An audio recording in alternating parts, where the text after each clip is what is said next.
Hello everyone, welcome to the channel of Wall Street Mojo. Watch the video till the end, and also if you are new to this channel, then you can subscribe us by clicking the bell icon. Friends, we are going to discuss important ratio that's called cash ratio or cash coverage ratio, which is mostly related to the liquidity of the company. As you can see, the cash coverage ratio, it measures what? The liquidity of the firm, how much liquid it is, what is the portion of the cash they have, and other cash and cash equivalents. So if the company has higher cash ratio, it is likely that it will be able to pay its short-term liabilities and vice versa. Now, if we look at the above graph, we note that Starbucks has the highest cash ratio, that is 0.468x in financial year 2016 as compared to Colgate and Procter & Gamble. But what does it mean by cash coverage ratio? Does it matter if the ratio of the company is more than 1? We'll find out by this tutorial. What is cash ratio? See, the cash ratio is used to measure the liquidity of the firm, and it gives us a quantitative relationship between cash and cash equivalents with the current liabilities of the company. The question remains, what is the good measure of cash coverage ratio? Should it be more than 1 or less than 1? If the cash ratio is more than 1, would it indicate there is an inefficiency in utilizing the cash or earn more profits, or the market is saturating? If the cash ratio is less than 1, would it indicate that the firm has utilized the cash efficiently, or they have not made enough sales to have more cash? So, to resolve all this, let's evaluate the cash ratio with the help of a formula and example. So, cash ratios formula, let's evaluate. Now, the cash ratio formula is as simple as it can be. Just divide the cash and cash equivalents by the current liabilities, and you would have your cash ratio or cash coverage ratio. So let's write the formula. The cash ratio formula is equal to saying, we write cash plus cash equivalents divided by the total current liability, the total current liabilities. Okay, so this is going to be our cash ratio formula. Now, most of the firms show cash and cash equivalents together in the balance sheet, but few firms show cash and cash equivalents separately.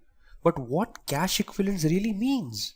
I mean, see, according to GAAP, cash equivalents are investments and other assets which can be converted into cash within 90 days or less. Thus, they get included in the cash coverage ratio. See, current liabilities are the liabilities which are due in the next 12 months or less. So let's have a look at the cash and cash equivalents and current liabilities that any firm considers to include in their balance sheet. Cash and cash equivalents under cash, the firm include coins and paper money, undeposited receipts, checking accounts, and money order. See, and under the cash equivalents, the organization take into account money market mutual funds, treasury securities, preferred stocks which have maturity 90 days or less, bank certificates of deposits, and commercial papers.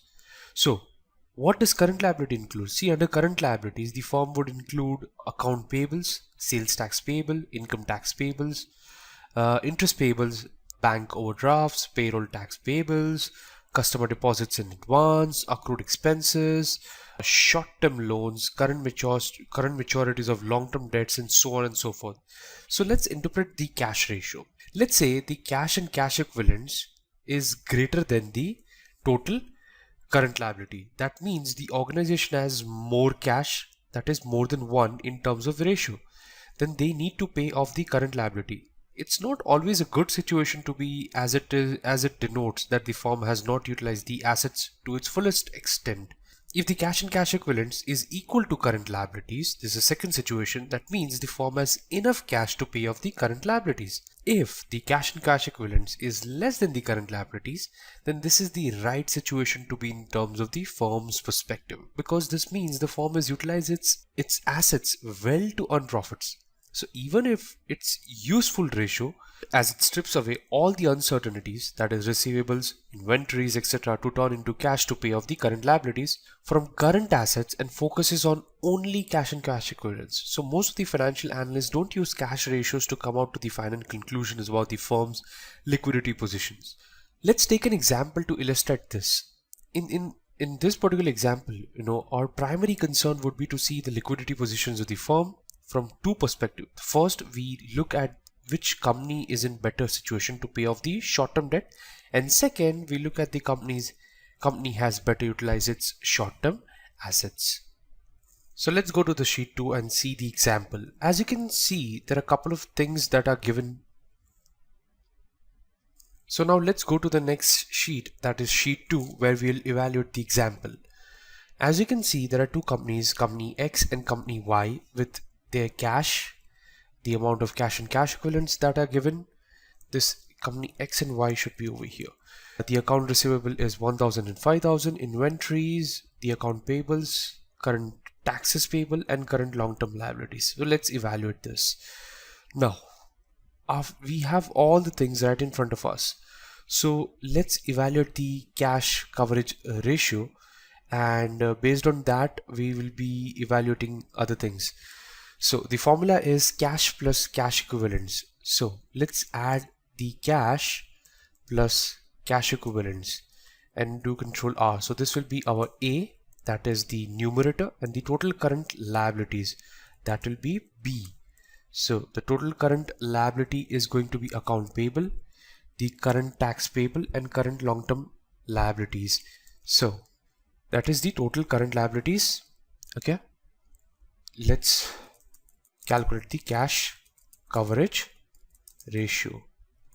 That is the cash and cash equivalents divided by the total, as you can see, the total liabilities, and press Control R.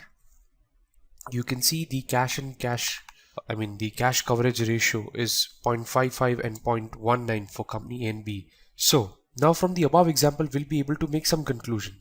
First, you can say that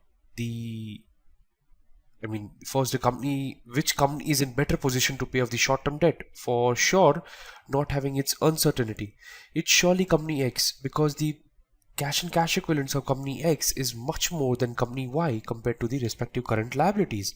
And if we look at the cash ratio of both the companies, we would see that the cash ratio of company X is 0.55, and whereas the cash coverage ratio of company Y is just 0.19. So if we include current ratio to the perspective, that is current ratio is equal to current assets upon current liability, company Y is in better position to pay off the short-term debt. So if we consider that account receivables and inventories could turn into cash within a short period of time, so our current ratio will close enough to fall in 0.81. So even if company X has more cash, they have lesser account receivable. As you can see, even if they have more cash, they have lesser account receivables and inventories. From one perspective, it is good position to be in, as nothing is locked up, major part has been liquidated. But at the same time, more cash ratio and less current ratio means, compared to company Y, company X could have better utilize the cash lying for asset generation. From this perspective, company Y has better utilized their cash. The cash coverage ratio calculation of the Nestle's example, if you want to take. Now you may have understood the meaning of cash coverage ratio. In this section, we will take an example from an industry so you can understand how this ratio actually works. Here we'll take into account the raw data and we'll calculate the ratio for 2 consecutive years. Now in this, if you look at the balance sheet, you would see that there are 2 sets of information that are important to us in terms of determining the cash ratio. The first is the 2 years data of cash and cash equivalents. See the highlighted yellow in the balance sheet above, and the second data, which is useful to us in the total current liabilities for the year 2014 and 2015, that is also highlighted. So now we would determine this ratio by using the simple formula, and we have mentioned that in 2014 Nestle's cash coverage ratio is close enough to, if we calculate 7,448 divided by 32,895, that's 0.23, and in 2015 it's coming close enough to 0.15. So if we compare the cash coverage ratio of these 2 years, we would see that in 2015 the ratio is lesser, that's 0.15 compared to 0.23 in 2014. The ratio may be better utilization of cash in the generation of profits. On the other hand, we note that in 2014 Nestle had more cash to pay off the short-term debts than it had in 2015. So let's now compare how Nestle's cash coverage ratio is compared to the competitors like Hershey's and so on and so forth. We note that in this particular chart, that Nestle's ratio has been fairly stable, ranging between 0.14x to 0.25x. So that is Nestle's case, and Dannon's ratio is the lowest among its competitors at 0.056x, and Hershey's ratio has been variable in the past 10 years. The cash coverage ratio was between 0.045 to 0.80 between 2011 2015. However, the more recently, Hershey's cash ratio has dipped to around 0.156x. So now let's evaluate the limitation of the cash ratio. From the above discussion, it's clear that the cash coverage ratio could be one of the best measuring grid of the liquidity for the firm. But there are very few limitations of cash coverage ratio which may become the reason for infamous nature. First of all, most companies think that the usefulness of the cash coverage ratio is limited. Even for a company which has portrayed low cash ratio may portray much higher current and quick ratio at the end of the year. In some countries, cash coverage ratio of less than zero point 0.2 is considered healthy. And as cash coverage ratio portray two perspectives, it is difficult to understand which perspective to look at. If the cash coverage ratio of a company is less than 1, what would you understand? Has it utilized its cash well? Or it has more capacity to pay off its short-term debt? That's the reason in most of the financial analysis, cash coverage ratio is used along with the other ratios like quick ratios and current ratio. So let's make a conclusion over here.